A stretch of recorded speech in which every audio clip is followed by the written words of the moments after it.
अस्सलामु अलैकुम वरहमतुल्लाह अल्हम्दुलिल्लाहि रब्बिल आलमीन वस्सलातु वस्सलामु अला रसूलिल करीम रब्बि इश्रह ली सदरी व यस्सिर ली अमरी वहलुल उक़दतम मिन लिसानी यफ़क़हू क़ौली। आज हमारी दूसरी क्लास है मुस्लिम लॉज ऑफ इनहेरिटेंस, इस्लामी कानून विरासत के ऊपर। लास्ट टाइम पे काफ़ी लोगों ने ज्वाइन किया था, थोड़ा सा इंतज़ार कर लेते हैं, जब तक जिनके नाम मेरी लिस्ट में नहीं है मैं ऐड कर लेता हूँ।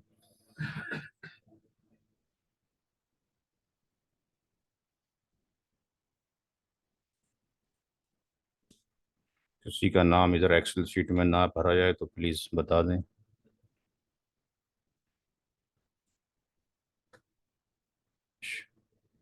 सिराज परवीन,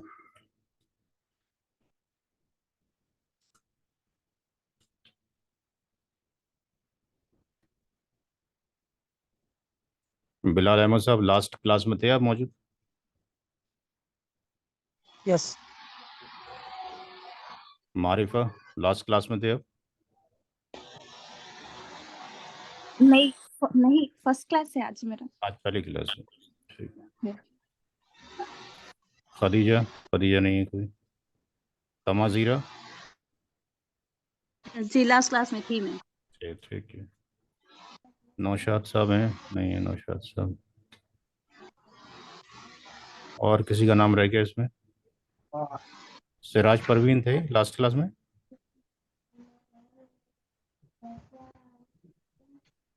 सिराज परवीन लास्ट क्लास में मौजूद थी? हुमाम लास्ट क्लास में थे? जी जी, अस्सलाम वालेकुम। नहीं था, मैं तो कल ही मुझे ज्वाइन किया है। अच्छा अच्छा। मैं कल से सफर में था, वो आपने भेजा था वो भी नहीं भेज आज सका। आज पहली क्लास है? जी जी, आज पहली क्लास। ठीक है, एक मिनट। अस्सलाम वालेकुम। मैं भी लास्ट क्लास में थी। क्या नाम आपका? सिराज परवीन, सिराज परवीन, लास्ट क्लास में थी मैं। ठीक है।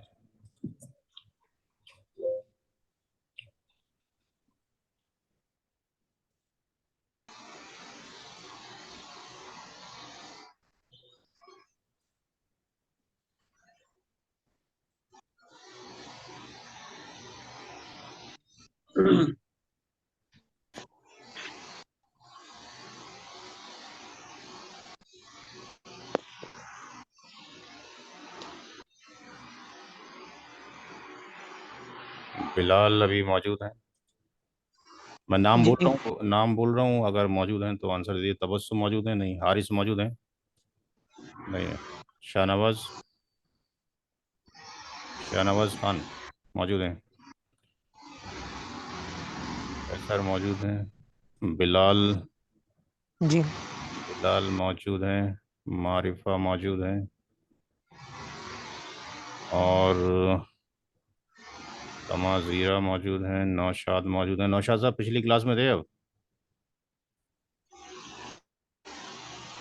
नौशाद अंसारी पिछली क्लास में थे अब? जी सर, शाहनवाज खान में अभी मैं प्रेजेंट हूँ।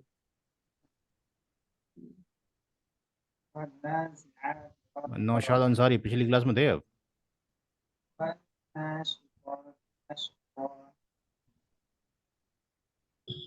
जी अस्सलाम वालेकुम। वालेकुम। लास्ट क्लास में मौजूद थे अब? लास्ट क्लास में मैं डायरेक्ट नहीं मौजूद था, वीडियो देखा था। ठीक है। अभी किसी की अटेंडेंस रह गई आज की भाई? ये हो गई, चेक जी, कर। मेरी हुमाम हुमाम अहमद मेरी रह गई। हुमाम अहमद, कहाँ के हुमाम अहमद? ठीक है जी, सबकी हो गई है। एक दो तीन चार पाँच छः सात आठ, किसी की रह गई शायद। एक दो तीन। मुस्फिरा मुस्फिरा, मुस्फिरा 15th। 15। और किसी का तो नहीं रहा? ठीक है, क्लास शुरू करते हैं। लास्ट क्लास में भी मौजूद थी मैं। लास्ट में मौजूद थे? हाँ थी, होमवर्क भी सबमिट किया था। ठीक है। होमवर्क जिन्होंने सबमिट किया तो मुस्फिरा ने सबमिट किया होमवर्क? हाँ जी हाँ, किया था मैंने। एक मिनट।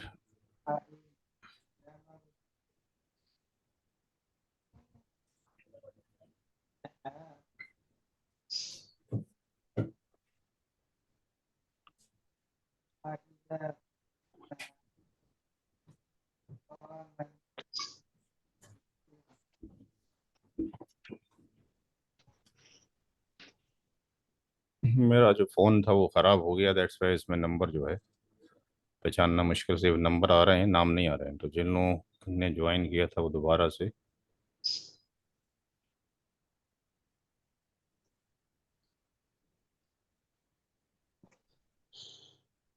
मुस्फिरा किसी दूसरे, अच्छा अच्छा, मुस्फिरा के नाम से आया हुआ है।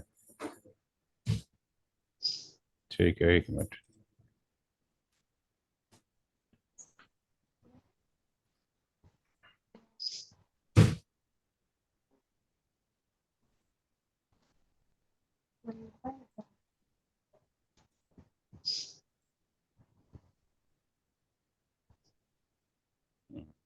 आपको हमने यहाँ पे नहीं लिया, इसको ले लेते हैं मुस्फिरा। सर अस्सलाम वालेकुम। वालेकुम सलाम भाई। सर एक्चुअली मेरे यहाँ पे मिस्टेक हुआ है, हाँ, जो स्टेप वो हुआ है अभी हम आप अभी अभी हम देख लेंगे, एक मिनट रुक तो जाइए। आप बता सकते हैं जिससे कि अगले सेशन में गलती ना हो। ठीक है, अभी देख लेते हैं, एक मिनट। क्योंकि 10 में से 8 मार्क्स हैं तो कोई ना कोई स्टेप तो मिस। हाँ हाँ, अभी दिखाते हैं किसने क्या गलती की, वेट करें, अभी दिखा रहे हैं। इसलिए बेहतर। सबके ओके, डॉक्यूमेंट भी हमने यहाँ पे रखा हुआ है ताकि देख सकें किसकी कहाँ पे गलती है, कहाँ मिस्टेक। सही है, सही सही।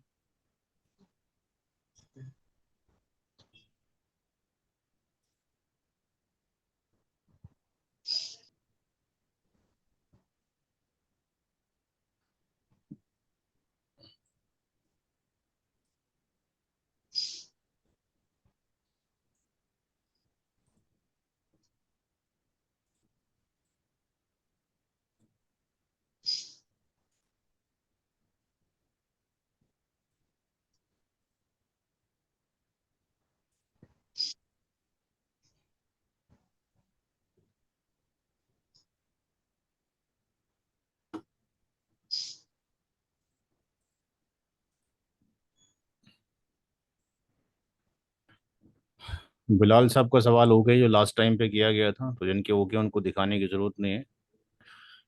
हारिस साहब का भी ठीक है, मारिफा का भी, मारिफा का भी ठीक है। और जो खदीजा ने कोई सवाल भेजा था, खदीजा मौजूद है कोई? नहीं। कैसर साहब का भी ठीक है। शाहनवाज साहब की मिस्टेक है स्टेप नंबर 5 के अंदर।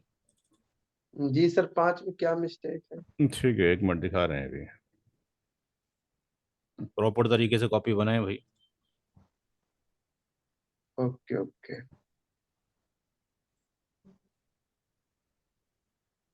स्टेप नंबर 4 में ये 70 क्यों कर दिया है आपने?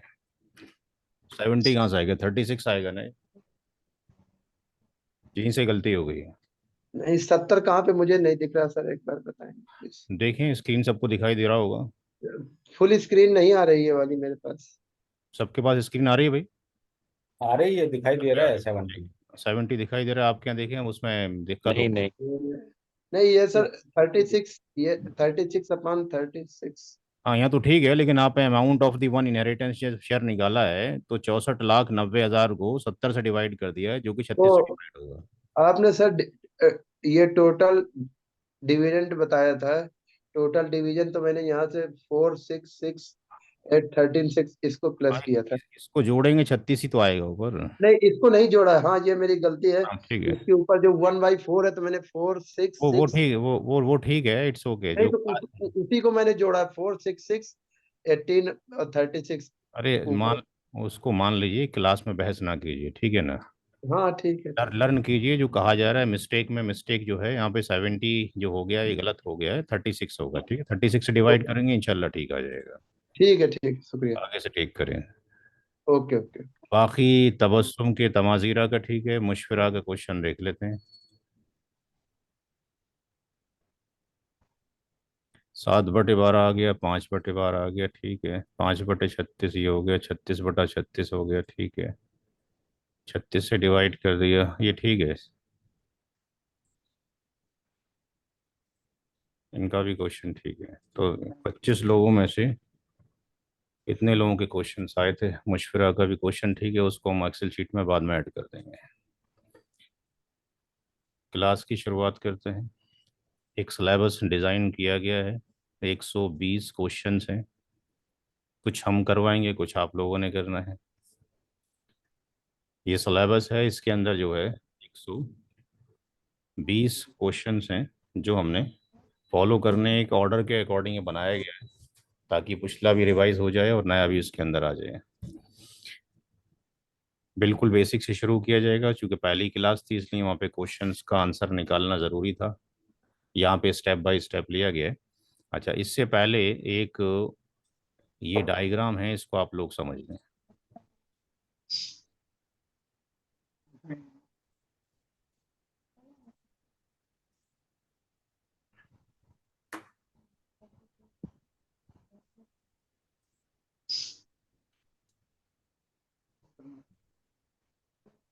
और इस डायग्राम को याद रखेंगे इंशाल्लाह तो दिक्कत कहीं नहीं आएगी। ये मैंने अभी 15 अगस्त पे इतनी डिज़ाइन किया है इसको क्लास के पर्पज़ के लिए। अगली बार ये उसमें आ जाएगा, अभी इसको उस पर डिज़ाइन कर देंगे ढंग से।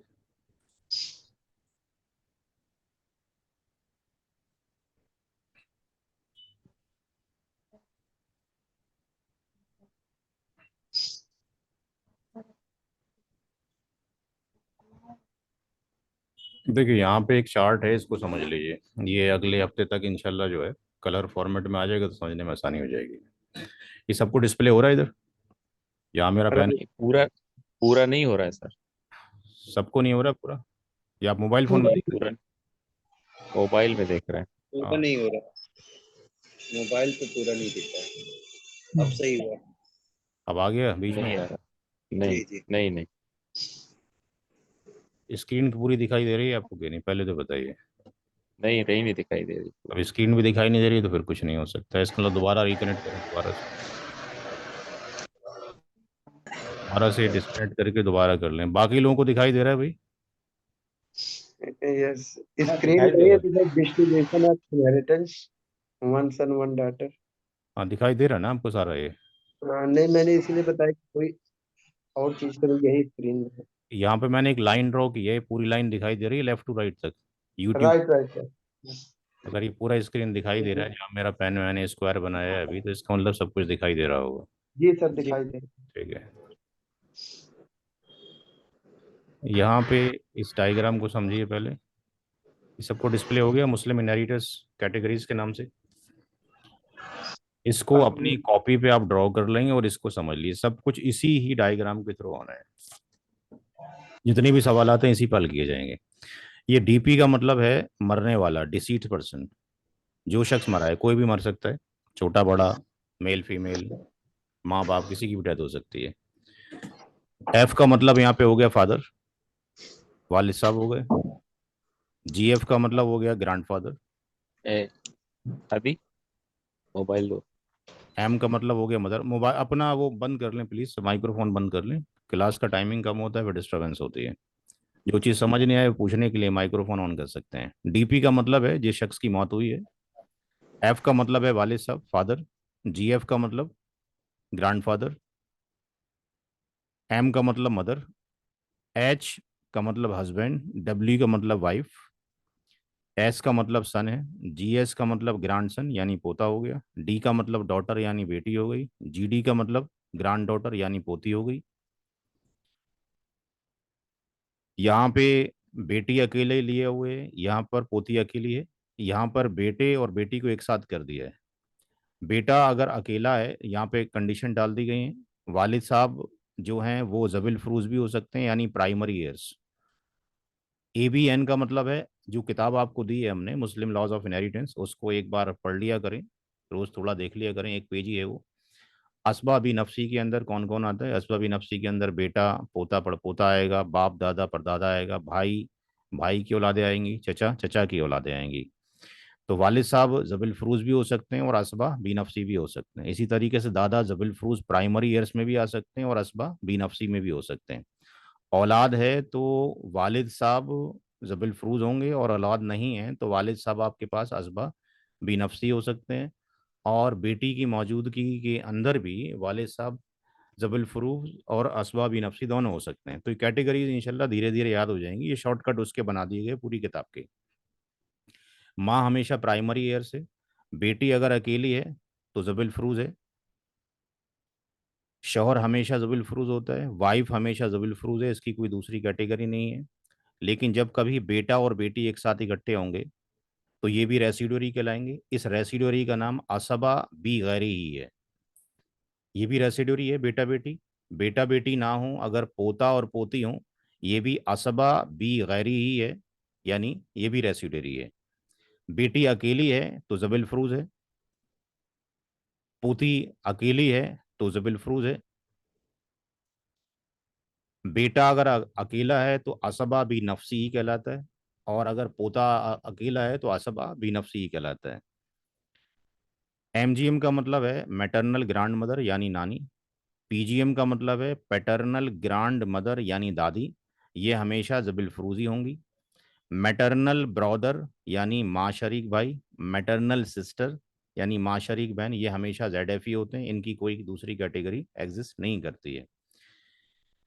रियल सिस्टर ज़बिल फरूज भी हो सकती है अगर अकेली है तो, और असबा माँ गैरी भी हो सकती है। अगर बेटी और पोती के साथ में सगी बहन होगी तो असबा माँ गैरी हो सकती है।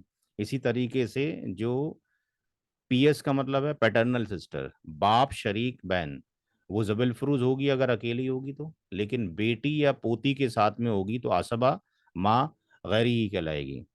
लेकिन जब कभी भी रियल ब्रदर और रियल सिस्टर एक जगह मिल जाएंगे तो वो वैसे ही हो जाएंगे जैसे बेटा और बेटी की कैटेगरी थी, असबा बी गैरी ही। तो सगी बहन और सगा भाई मिलके असबा बी गैरी बन जाते हैं। इसी तरीके से बाप शरीक भाई और बाप शरीक बहन, सौतेली बहन और सौतेला भाई अगर एक साथ एग्जिस्ट करते हैं तो वो असबा बी गैरी ही बन जाते हैं। अगर रियल ब्रदर अकेला है तो असबा बी नफसी है, पैटर्नल ब्रदर अकेला है तो असबा बी नफसी है। रियल ब्रदर का सन बेटा, RBS, रियल ब्रदर सन, रियल ब्रदर का सगे भाई का बेटा असबा बी नफसी होगा। पैटर्नल ब्रदर सन, पैटर्नल भाई सौतेले भाई का बेटा असबा बी नफसी होगा। F का मतलब फादर, P का मतलब paternal brother, paternal brother father का पैटर्नल ब्रदर क्या हो जाएगा आपका? सगा चचा होगा, सुतेला चचा होगा? जी भाई। सगा चचा, सगा हाँ जी। सगा चचा हो जाएंगे। सगा कैसे हो जाएगा भाई? पैटर्नल ब्रदर है फादर ना। फादर का रियल ब्रदर क्या बनेगा? फादर का रियल ब्रदर क्या होगा? सगा चचा। सगा चचा। तो फादर का सगा चचा। पैटर्नल ब्रदर क्या हो जाएगा? इसको कॉन्सनगाइन बोलते हैं, तो यहाँ पे उसको पी भी समझ लीजिए। फादर का सौतेला भाई, फादर का सौतेला भाई जो होगा वो आपका सौतेला चचा बन जाएगा। सौतेला ठीक है, फादर का रियल ब्रदर जो होगा सौतेला आपका चचा। सगा चचा बन जाएगा। इसी तरीके से अगर फादर के का रियल ब्रदर का सन, यानी बाप का जो भाई है उसका बेटा, तो क्या बन जाएगा? चचेरा भाई, राइट। ठीक है, सगे वालिद साहब के सगे भाई का बेटा क्या बेटा बनेगा आपका? आपके चाचा का बेटा क्या बनेगा? चचेरा। चचेरा भाई, ठीक है ना। आपके पास तो ये सगा चचेरा भाई है, ये सौतेला चचेरा भाई है।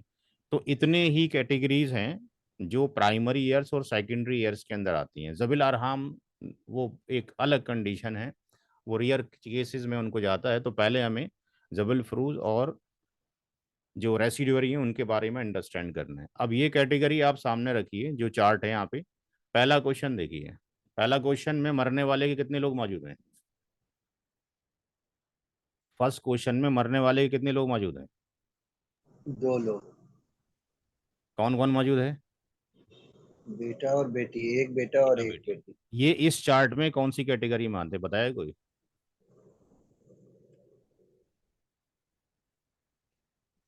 फैमिली। एबीजी में आएगा ना? जबलपुर। दोनों एक साथ है? जबलपुर।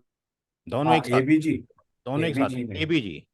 एबीजी, बेटा और बेटी इस कैटेगरी में आएंगे, राइट।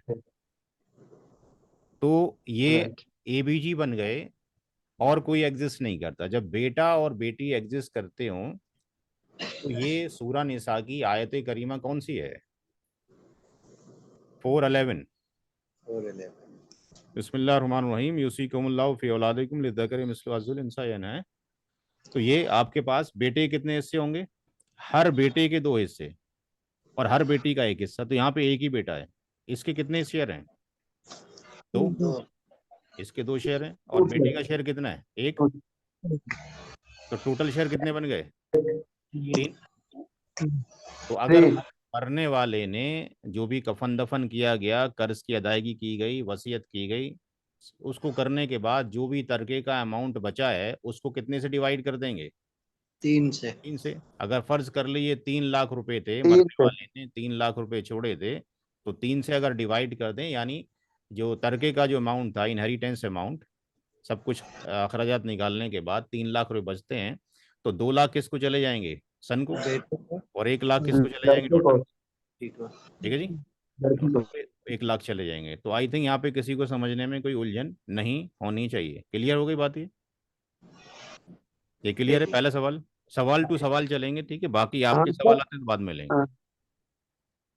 सर सवाल तो क्लियर है, पर एक चीज नहीं क्लियर हो पा रही है थोड़ी सी, प्लीज। जैसे एक साथ होंगे तो असबाब गैरी हो गई, अलग अलग डीपी के बगल में ओनली एस है और फिर उसके नीचे डी है, तो अलग अलग किस कंडीशन में बनेंगे और साथ में कब बनेंगे? अरे भाई, मरने वाले का एक ही बेटा है, बात खत्म हो गई। अच्छा है, या एक बेटी है, राइट राइट, ठीक है। ओके। दूसरा सवाल लेते हैं। मरने वाले ने एक बेटे को और 5 बेटियों को छोड़ा है और एक भाई को छोड़ा है। तो अब यहाँ पर हमने ये बताया था कि पहला जो फंडामेंटल है वो है जो कि जबिल फ्रूज हैं, प्राइमरी ईयर्स। दूसरी कैटेगरी है असाबात की, और तीसरी कैटेगरी है आपके पास जो कि जबिल अरहाम की है। तो ऑर्डर ऑफ डिस्ट्रीब्यूशन ऐसे होगा। तो यहाँ से इसको तो आप निकाल दिए, तो एग्जिस्ट ही नहीं करता हमारे सवालों में। अभी जो 120 सवाल हैं उसके अंदर इसका नाम ही नहीं है। 2 ही कैटेगरी हमारे पास हैं जिस पे हम प्रैक्टिस कर रहे हैं। तो जबिल फ्रूज को बांटने के बाद जो बचेगा वो असबात में चला जाएगा। क्या दूसरे क्वेश्चन में कोई जबिल फ्रूज नजर आता है हमें? दूसरे क्वेश्चन में जबिल फ्रूज है कोई? बोला करें, बोलेंगे तो फिर इंशाल्लाह सॉल्यूशन होगा। सारे नहीं जो ये बोलना चाहता है बोले, इसमें कोई जबिल फ्रूज नहीं है। ये दोनों कैटेगरी क्या बनती हैं? नहीं ये दोनों एक साथ सर, है, क्या बनती एक है? मिनट सर, बताइए। एक लड़का 5 लड़की, असबाब गैरी। असबाबी गैरी ये बनेगी क्या? एबीजी। तो एक सन है आपके पास और 5 जो है डॉटर्स हैं, इनकी कैटेगरी क्या बन गई? असबा बी गैरी बन गई। और जो ये ब्रदर है, जो ब्रदर लिखा हुआ है उसको रियल ब्रदर मान लीजिए जब तक कि मेंशन ना हो। तो जब हमने जो किताब आपको दी है मुस्लिम लॉज ऑफ इनहेरिटेंस, उसमें असबात की जो कैटेगरी हैं, 4 कैटेगरीज हैं। पहली कैटेगरी के अंदर, यानी कैटेगरी जो 1 है उस किताब में, कैटेगरी 1 है, कैटेगरी 2 है, कैटेगरी 3 है, कैटेगरी 4 है। कैटेगरी 1 के अंदर जो आता है वो बेटा, पोता। डिस्टर्ब हो जाए, मैं वो लगा लूं कान में। भाई माइक्रोफोन बंद करें, जब सवाल पूछना हो तो प्लीज ऑन करें, बार बार डिस्टरबेंस होगी, क्लास का इंटरेस्ट जाता रहेगा लोगों का। पहला जो कैटेगरी है वो बेटा है और आपके पास पोता है या पड़पोता है। दूसरी कैटेगरी में वालिद साहब आते हैं, फादर हैं और ग्रैंड फादर हैं। तीसरी कैटेगरी में रियल ब्रदर आता है और पैटर्नल ब्रदर आता है। फिर रियल ब्रदर की औलादें आती हैं, पैटर्नल ब्रदर की औलादें आती हैं। रियल चचा आते हैं आपके पास, रियल अंकल आते हैं, पैटर्नल अंकल आते हैं। रियल अंकल के चचा की औलादें और पैटर्नल अंकल की औलादें। तो इसमें जो ये असबा बी नफसी की कैटेगरी है, ये सारी की सारी कौन सी कैटेगरी है? असबा बी नफसी। असबा बी नफसी की कैटेगरी, असबा बी नफसी कैटेगरी का ऑर्डर ये है। तो ये जो रियल ब्रदर है यहाँ पर, इसकी कैटेगरी कौन सी है यहाँ पे? असबाब नफ्सी। असबाबी नफसी। असबाबी नफसी में कौन सी कैटेगरी में आ रहा है? C1 में आ रहा है, C2 में आ रहा है, C3 में आ रहा है, C4 में आ रहा है? 3 में। C3 के अंदर आ रहा है। और अगर हम बेटे को देखें तो बेटा कौन सी कैटेगरी में है? असबा की। सन कौन सी कैटेगरी में है? C1। सन C1। तो सन है आपके पास C1 कैटेगरी के अंदर, असबा भी नफ्स। क्लोजेस्ट कौन है असबात के अंदर? C1। जो C1 है वो ज्यादा क्लोजेस्ट है। अगर C1 C2 C3 तीन लोग हैं तो C1 ज्यादा क्लोजेस्ट है, और अगर C2 C3 C4 हैं तो C2 ज्यादा क्लोजेस्ट है। तो याद रखना है कि बेटे की मौजूदगी में, सन की मौजूदगी में, रियल ब्रदर को कोई रियल ब्रदर को कोई हिस्सा नहीं जाता, रियल सिस्टर को कोई हिस्सा नहीं जाता, पैटर्नल ब्रदर को कोई हिस्सा नहीं जाता, पैटर्नल सिस्टर को कोई हिस्सा नहीं जाता। चाहे सन मौजूद हो, चाहे ग्रांड सन मौजूद हो। ग्रांड सन मौजूद होगा तब भी इसको भी कुछ नहीं जाएगा, इसको भी कुछ नहीं जाएगा, इसको भी कुछ नहीं जाएगा, इसको भी कुछ नहीं जाएगा। तो इसका मतलब सवाल नंबर 2 में यहां से इसका कोई भी हिस्सा नहीं है। किसका?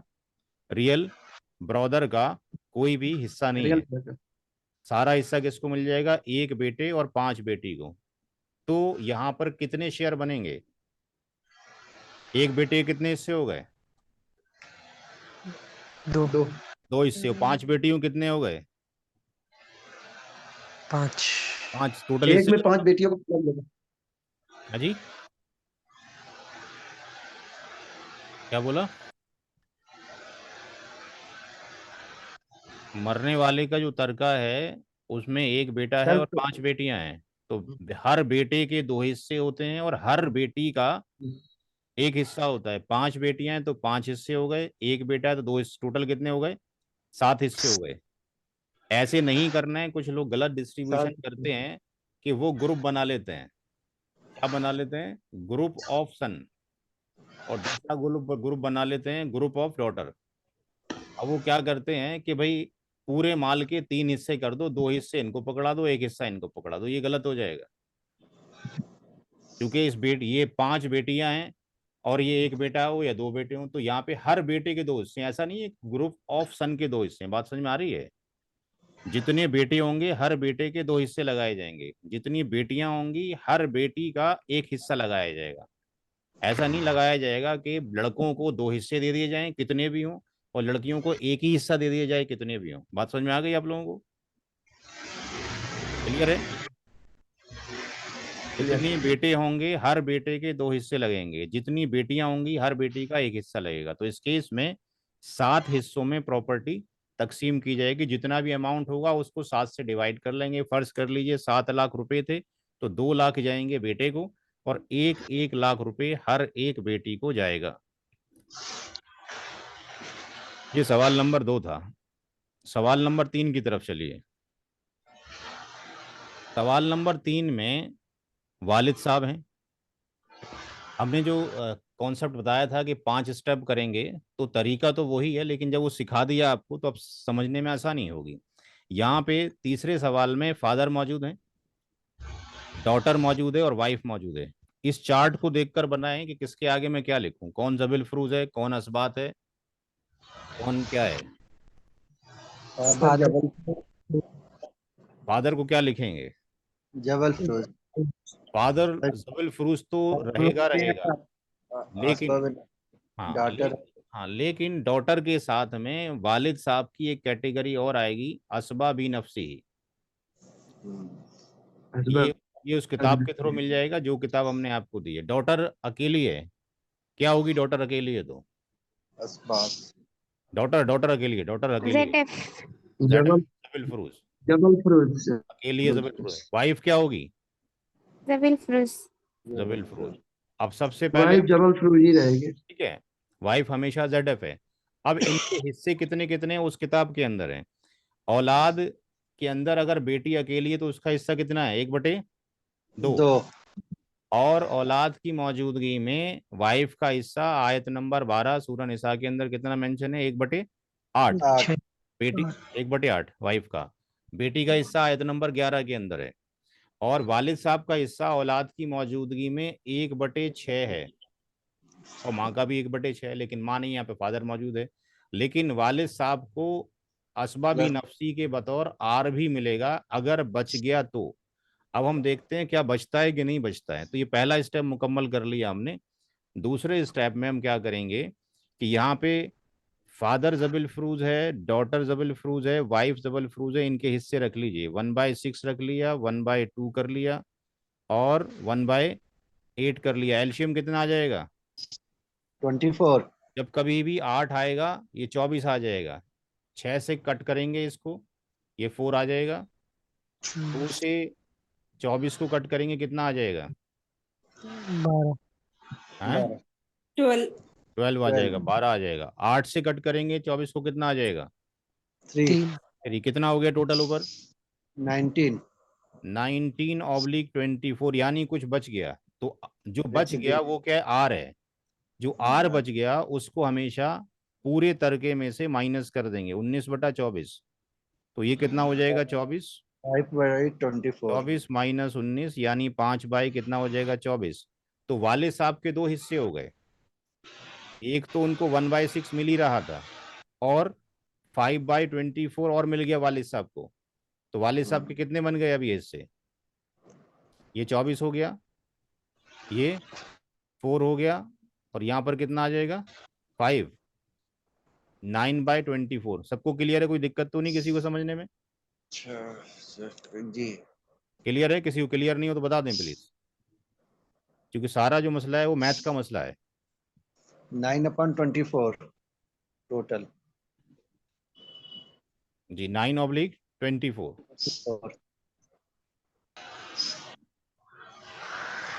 तो अब यहाँ पर सबको एक साथ जोड़ लीजिए। सबको अगर हम एक साथ जोड़ते हैं तो फादर, फिर डॉटर प्लस वाइफ।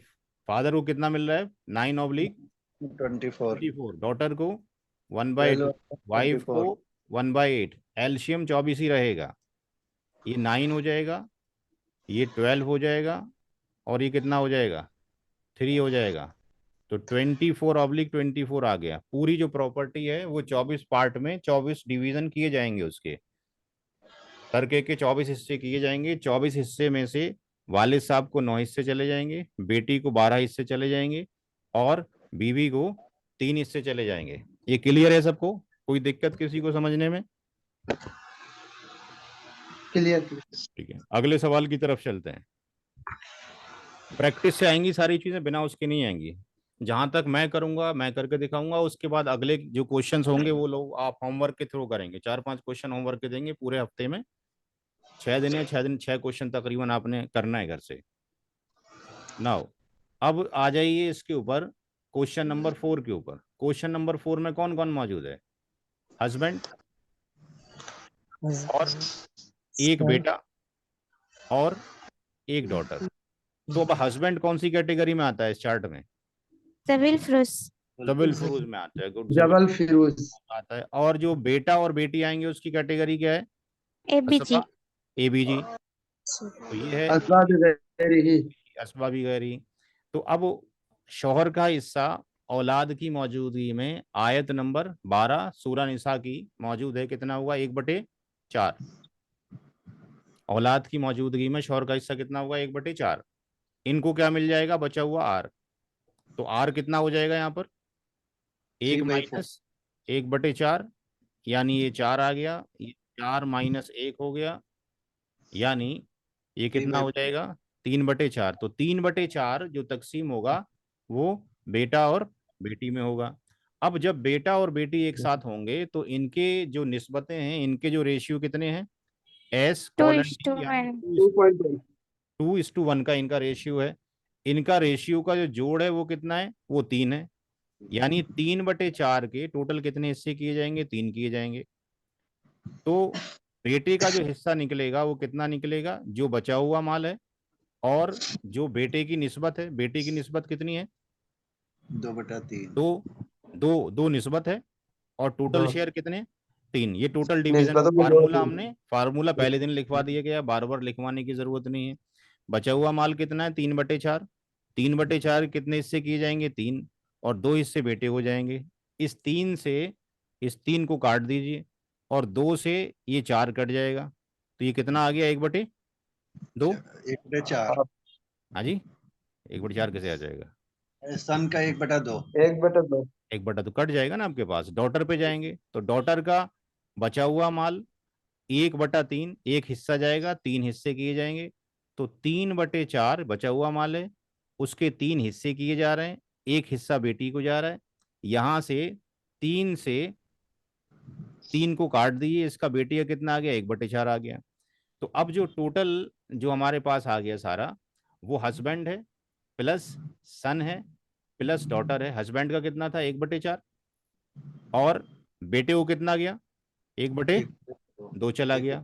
बेटी को कितना गया, 1/4 चार चला गया। एलसीएम 4 आ गया, ये 1 हो गया, ये 2 हो गया, और ये 1 हो जाएगा, यानी 4/4 हो जाएगा। पूरी जो प्रॉपर्टी है 4 पार्ट में तकसीम की जाएगी। एक हिस्सा शौहर को जाएगा, 2 हिस्से बेटे को, एक हिस्सा बेटी को। किसी को समझने में कोई दिक्कत? बहुत आसान है। No doubt. सिराजी सबसे आसान पार्ट है, इसमें कोई मसले मसाइल नहीं है, इख्तलाफ नहीं है। बाकी में मसले हैं, इसमें सब कुछ क्लियर कट कुरान करीम में दे रखा है। जो चीज़ है वो आपके पास कुछ ऐसी है, जैसे दादी नानी का हिस्सा, वो हदीस मुबारक के अंदर मौजूद है। सिर्फ कैलकुलेशन का मसला है कि अगर किसी को मैथ आता है तो बड़ी आसानी से हल कर सकता है। जो मदारिस में केवल फ्रैक्शनल, जहाँ जहाँ मदारिस आपके पास है उनको फ्रैक्शनल मैथमेटिक्स समझाने की ज़रूरत है, फिर वो आराम से निकाल सकते हैं, कोई दिक्कत नहीं है इसके अंदर। तीसरे क्लास से मैथ शुरू हो जाता है। अब आइए इसके ऊपर, ये आप घर से खुद कर लेंगे, सेम है, ये आपका होमवर्क है, नोट कर लीजिए। क्वेश्चन नंबर 5 होमवर्क है, क्वेश्चन नंबर 5 जो है होमवर्क है, मैंने लिख दिया यहाँ पे, अपनी कॉपी में लिख लीजिए। क्वेश्चन नंबर 5 होमवर्क करने का है, उसके जैसा ही है। क्वेश्चन नंबर 6 पे आते हैं हम। क्वेश्चन नंबर 5 होमवर्क है, क्वेश्चन नंबर 6 पे चलते हैं। क्वेश्चन नंबर 6 पे कौन कौन मौजूद है? मदर, फिर मदर, फादर, फिर फादर, वाइफ, वाइफ, और 2 ब्रदर। 2 ब्रदर। तो 2 ब्रदर हैं, जब तक मेंशन नहीं है पैटर्नल तब तक आप उसको 2 रियल ब्रदर लिख दीजिए। अब यहाँ पे जो मदर है वो क्या होगी, उसकी कैटेगरी क्या लिखें? Double crows. मदर जो है जबल फ्रूज, हमेशा ही ZFMA, इसके आगे आपने ZF लिख दिया। अब जो फादर है, औलाद अगर ना हो तो वालिद साहब क्या होता है, असबा बी नफसी। औलाद की मौजूदगी में वालिद साहब ZF तो होते ही होते हैं 100%। लेकिन अगर बेटी है तो जबिल फ्रूज भी होते हैं और असबा भी नफसी भी होते हैं। लेकिन अगर औलाद नहीं है तो फादर असबा भी नफसी होंगे। वाइफ हमेशा ZF है, जबिल फ्रूज है। रियल ब्रदर ये भी क्या है, अगर रियल ब्रदर मौजूद हो, ये रहे रियल ब्रदर, कौन सी कैटेगरी आ रही है, असबा भी नफसी। असबाब। अब वो मसला ये है कि असबा भी नफसी में 2 हजरात हो गए, तो हमने बताया category C1, C2, C3, C4। C1 के अंदर सन और ग्रैंडसन, इसकी स्ट्रीम चली गई आगे। C2 के अंदर फादर और ग्रैंडफादर, इनकी स्ट्रीम आगे चली जाएगी। इसके अंदर रियल ब्रदर आ जाएंगे, पैटर्नल ब्रदर आ जाएंगे। इसके अंदर रियल ब्रदर के किस सन आ जाएंगे, इसके अंदर पैटर्नल ब्रदर के सन आ जाएंगे। इसके अंदर रियल अंकल आ जाएंगे, C4 के अंदर पैटर्नल अंकल आ जाएंगे, रियल अंकल का सन और पैटर्नल अंकल का सन। तो अब यहाँ पर 2 असबाबी नफसी ही हैं, तो फादर असबाबी नफसी की कौन सी कैटेगरी में आता है? C1 में, C2 में, C3 में, किस में आता है? C2। C2 के अंदर आता है। और जो C2। रियल ब्रदर किस में आता है? C3 C3। C3 में आता है। रियल ब्रदर C3 में आता है। तो रियल ब्रदर का कोई हिस्सा नहीं है, क्यों नहीं है? चूंकि वालिद मौजूद है। No share of, no share है किस किस वजह से? No share due to father, no share due to किसकी वजह से? वालिद साहब की वजह से। तो अगर किसी शख्स का वालिद मौजूद है तो उसके मरने के बाद उसके भाइयों को नहीं जा सकता, चूंकि फादर मौजूद है। अगर फादर भी मौजूद ना हो, बेटा, पोता, ये पड़पोता भी मौजूद ना हो तो फिर रियल ब्रदर को चला जाता है। दोबारा से सुन लीजिए, अगर किसी शख्स की डेथ होती है, उसके बेटा पोता पड़पोता नहीं है, बाप दादा परदादा नहीं है, तभी सगे भाई को जाएगा, अदरवाइज नहीं जाएगा। बात समझ में आ गई ना? माँ का हिस्सा कितना होगा भाई, कोई बताएगा? 1/6। 1/6 क्यों होगा, रीजन? औलाद सूरा निसा की आयत नंबर 11। सूरा निसा की आयत नंबर 11 ये कहती है, जब कोई शख्स मरे और उसकी औलाद हो तो उसकी माँ का हिस्सा 1/6। फिर उसके अंदर लिखा हुआ है कि अगर औलाद ना हो तो माँ का हिस्सा 1/3। यानी औलाद है, किड्स मौजूद हैं तो 1/6 है, और अगर नो किड्स हैं तो कितना है, 1/3 है। तीसरी कंडीशन आयत नंबर 11 में लिखी है, ये एक कंडीशन है, ये दूसरी कंडीशन है। तीसरी कंडीशन आयत नंबर 11 में लिखी है कि मरने वाले की औलाद ना हो लेकिन किसी भी तरह के भाई या बहन मौजूद हों जो कि एक से ज्यादा हों। तो यहां पर माँ का जो हिस्सा है 1/6 क्यों हो गया? ड्यू टू, किस लिए हो गया? Due to to real brother. अगर यहाँ पे अभी एक सगा भाई होता तो माँ का हिस्सा कितना होता? 1/3। दोबारा सुन लें, अगर औलाद नहीं है तो माँ का हिस्सा 1/3। अगर औलाद में बेटा हो, बेटी हो, पड़पोता हो, एक हो या मल्टीपल हो, तब माँ का हिस्सा 1/6। अगर औलाद नहीं है लेकिन किसी भी तरह के रियल ब्रदर सिस्टर हो, पैटर्नल ब्रदर सिस्टर हो, मैटरनल ब्रदर सिस्टर हो, या उनका कॉम्बिनेशन हो, दो या दो से ज्यादा किसी भी तरह के भाई हो या बहन हो या मिक्सिंग हो, तो माँ का हिस्सा 1/3 से हटके 1/6 हो जाता है। इसलिए यहाँ पे 1/6 हो गया दो भाइयों की वजह से। वालिद साहब का हिस्सा क्या होगा? जब औलाद ना हो तो वालिद साहब को क्या मिलेगा? आर, बचा हुआ। वाइफ का हिस्सा कितना होगा? औलाद नहीं है, सूरह निसा की आयत नंबर 12 जी। 1/4। 1/4। तो ये हमारे पास सारी कैटेगरीज आ गई। अब इनको सॉल्व यहाँ पे कर लीजिए। अपनी अलग से एक नोटबुक बनाइए, वीडियो से नोट कीजिए। जितनी अच्छी नोटबुक बनाएंगे उतना आप जो है लोगों को पढ़ा पाएंगे, क्योंकि इस इल्म को सीखना सिखाना बहुत ज़रूरी है। आधा इल्म कहा गया है दुनिया से सबसे पहले रुखसत हो जाएगा, तो सीखने सिखाने की तरगीब की गई है।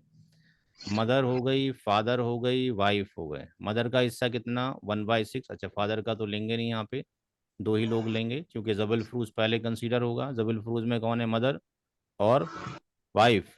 मदर का हिस्सा 1/6, वाइफ का कितना? 1/4। एल्शियम कितना आ जाएगा ये भाई? एल्शियम कितना है, कोई बताएगा? 12 आ जाएगा। तो 6 दूनी 12 हो गया और 4 तिया 12 हो गया। कितना हो गया? 5/12 हो गया। आर की वैल्यू कितनी निकलेगी? 1 माइनस 5/12। ये 12 हो गया, 12 ये आ जाएगा, 5 ये आ जाएगा, 7 कितना हो गया? 12 हो गया। तो 7/12 किसको जाएगा? फादर को जाएगा। तो अब सबकी कैटेगरी यहाँ पे डिफाइन कर दीजिए। ये यहाँ पर जो निकलेगा उसमें जो मदर है प्लस फादर है प्लस वाइफ है। मदर का कितना था? 1/6 था। फादर का कितना निकला है अपना? आर। आर की वैल्यू फादर पे जाएगी 7/12, और वाइफ का 1/4। एल्शियम 12 ही रहेगा। 6 दूनी 12 हो गया, ये 7 हो गया, और ये 4 तिया 12 हो गया। तो इस केस में पूरी प्रॉपर्टी कितने हिस्से किए जाएंगे? 12 हिस्से किए जाएंगे। 12 हिस्से में से 2 हिस्से माँ को जा रहे हैं, 7 हिस्से वालिद साहब को जा रहे हैं, और 3 हिस्से किसको जा रहे हैं? वाइफ को जा रहे हैं। एक सवाल और कर लेते हैं, अभी हमारे पास वक्त मौजूद है। 6 सवाल हम कर चुके हैं। क्वेश्चन नंबर 7 की तरफ चलते हैं।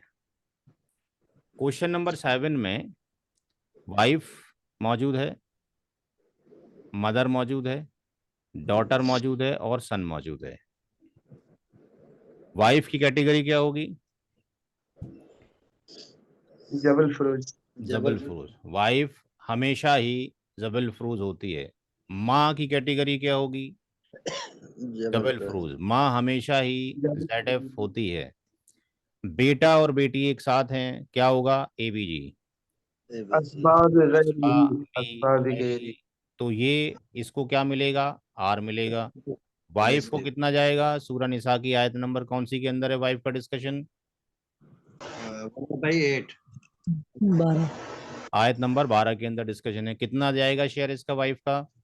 1/8। 1/8। Very good. माँ का कितना जाएगा? 1/6।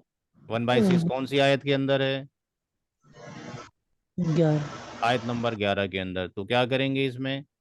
वाइफ को ले लेंगे जबल फ्रूज को, प्लस मदर को ले लेंगे। 1/8 प्लस 1/6, 8 आ गया। एल्शियम कितना आ जाएगा? 24। ये 3 हो जाएगा और ये कितना हो जाएगा? 4 हो जाएगा। ये कितना आ गया? 7/24 आ गया। तो R की वैल्यू कितनी निकल कर आएगी यहाँ से? 1 माइनस 1 7 माइनस ऑब्लिक 24। 24 माइनस 7 कितना आ जाएगा? 17/24। यहाँ तक किसी को कोई दिक्कत है समझने में? किसी को कोई भी प्रॉब्लम नहीं। हो? 17/24 आ गया। वीडियो देखेंगे बार बार, इंशाल्लाह समझ में आता रहेगा। अब क्या करना है? बेटा और बेटी हमारे पास है। एक बेटा है, एक बेटी है। इनकी निस्बत 2:1 हो गई और इनकी निस्बतों का जोड़ कितना हो गया? 3 हो गया। 2 + 1 = 3 के हो गया। अब हमने बेटे का हिस्सा निकालना है। तो बेटे का हिस्सा निकालेंगे, बचा हुआ माल, और उसके कितने डिवीज़न किए जाएंगे? 3 डिवीज़न किए जाएंगे। और बेटे की निस्बत कितनी है? 2 निस्बत है, यानी 2 हिस्से जाएंगे पूरे 2 माल के। 3 हिस्से डिवाइड करने के बाद तो पूरा माल कितना है? 17/24 बचा हुआ माल है। उसके 3 हिस्से किए जाएंगे, 2 हिस्से बेटे को जाएंगे। इस 2 से इसको हम कट कर सकते हैं कि इसको 24 को कितना आ गया? 12। तो ये कितना बन जाएगा? इसकी वैल्यू कितनी आ जाएगी यहाँ पे? 36।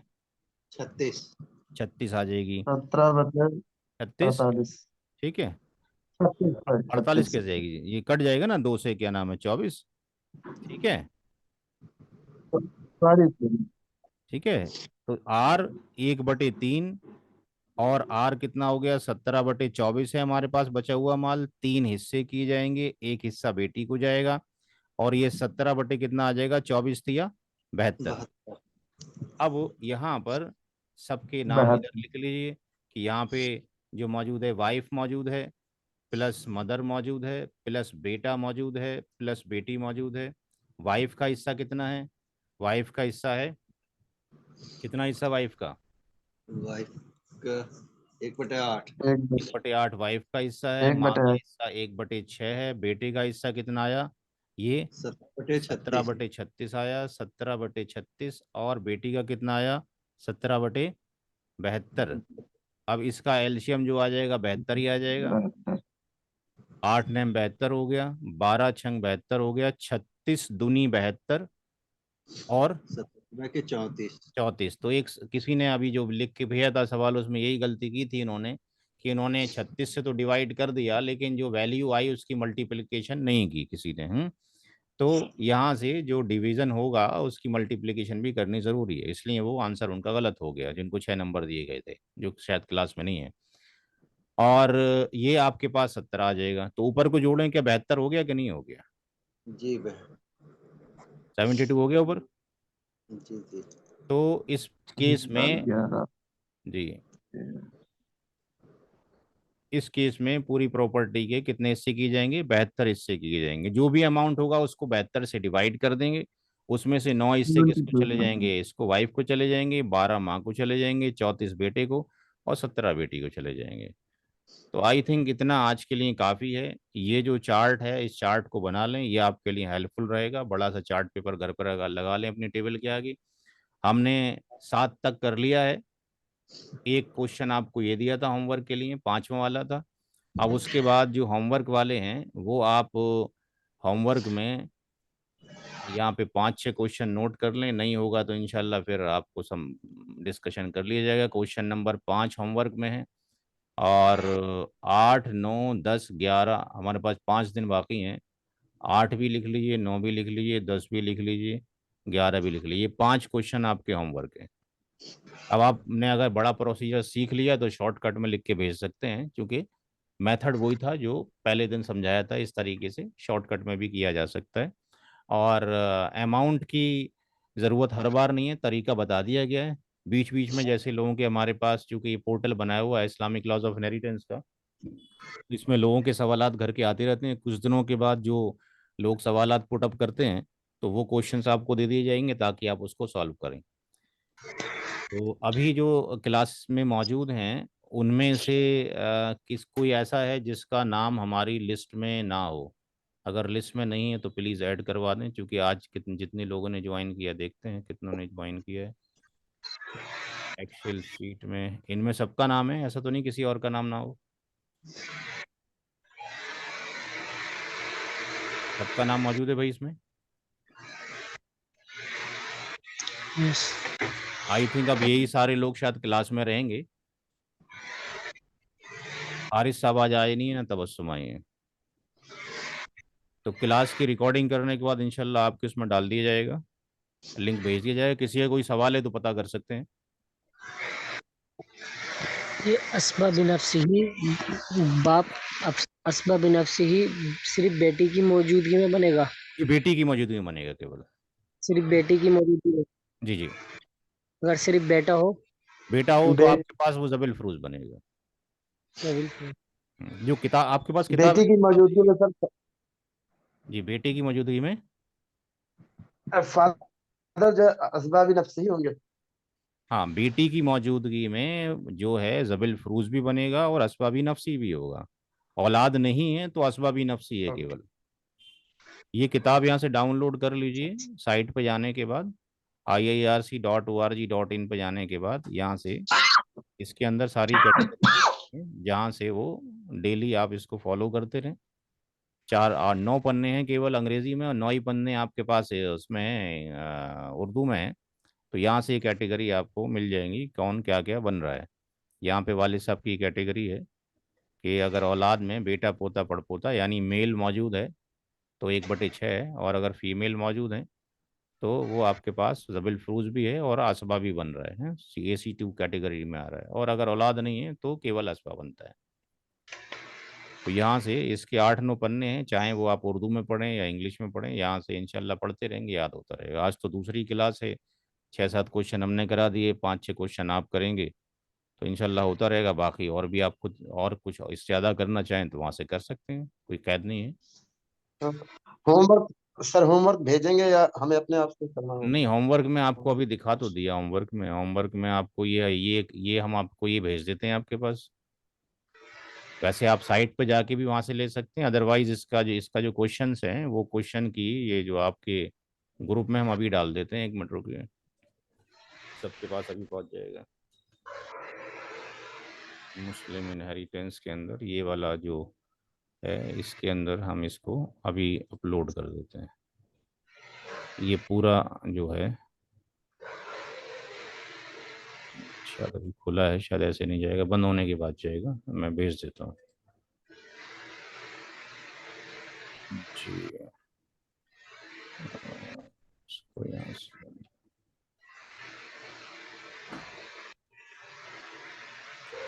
तो क्वेश्चन की लिस्ट पूरी अभी हम आपको भेज रहे हैं, उसमें से जितने क्वेश्चन आपको बताए हैं उतने क्वेश्चन आप लोग कर लीजिए।